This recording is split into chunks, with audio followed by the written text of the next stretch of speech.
এটা গৰু আৰু কিনি দিলোঁ।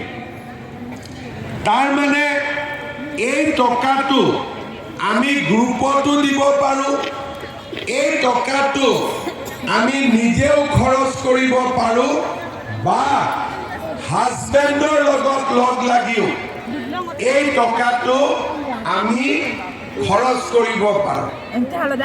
6 মাহ পিছত আমি আপোনালোকৰ ঘৰত যাম আৰু আমি সাৰ্ভে কৰিম যে মা 10,000 টকাটো পালে বোলে পালোঁ, টকাটো ক'ত খৰচ কৰিলোঁ বোলে এটা মোবাইল কিনিলোঁ,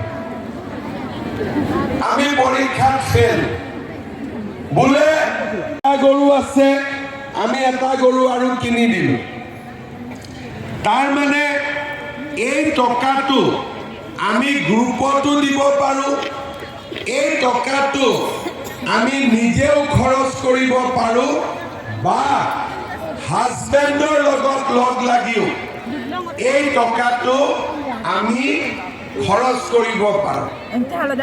6 মাহ পিছত আমি আপোনালোকৰ ঘৰত যাম আৰু আমি সাৰ্ভে কৰিম যে মা 10,000 টকাটো পালে বোলে পালোঁ, টকাটো ক'ত খৰচ কৰিলোঁ বোলে এটা মোবাইল কিনিলোঁ, আমি পৰীক্ষাত ফেল, বোলে ৰেজাউল কৰিমক পাৰ্টিৰ পৰা ধাক্কা দি উলিয়াই দিব লাগিছিল, কিন্তু তেওঁ উলিয়াই দিব নোৱাৰিলে। এতিয়া সি নিজে ৰিজাইন দি পেলাই গাঁৱত গৈ ক'ব যে মই নিজে ডাঙৰ হিৰো হৈ গ'লো বুলি। সেইকাৰণে আমি বিচাৰিছিলো যে গৌৰৱ গগৈয়ে তেওঁক পাৰ্টিৰ পৰা উলিয়াই দিয়ক। গৌৰৱ গগৈৰ সাহসহে নহ'ল।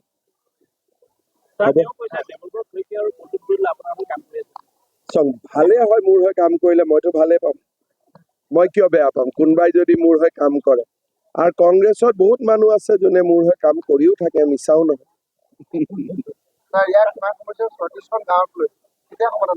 এইটো আমি কমিশ্যন এখন কৰি দিছো আৰু মানুহখিনিয়ে যদি আমি মানুহখিনিক সুধিম যে তেওঁলোক ক'ত থাকিব খোজে।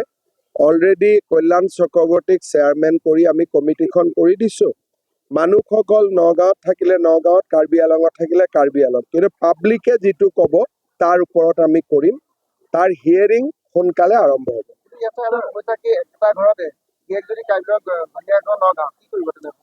এইটো ৰাইজকে সুধিব লাগিব, কিন্তু কাৰ্বি আংলঙেতো বিচাৰে যে গাঁওখিনি কাৰ্বি আংলঙত দিব লাগে।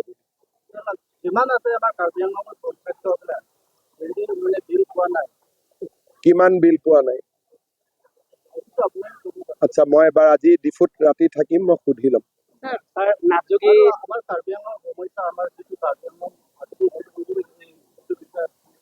244টোতো আমি সমৰ্থন কৰোৱেই, খালি ভাৰত চৰকাৰে গোটেই দেশতে পলিচি কৰি দিব লাগেতো। হ'ব, আন্দোলনটো কৰি আছে, মই লঘু পাম বাৰু।